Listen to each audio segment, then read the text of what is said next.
بسم الله الرحمن الرحيم. فاذكروني أذكركم واشكروا لي ولا تكفرون. يا أيها الذين آمنوا استعينوا بالصبر والصلاة إن الله مع الصابرين.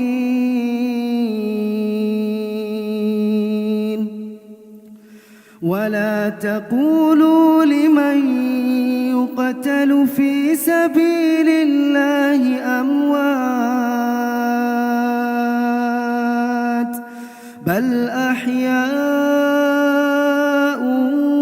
ولكن لا تشعرون. ولنبلونكم بشيء من الخوف والجوع ونقص من الأموال والأنفس والثمرات وبشر الصابرين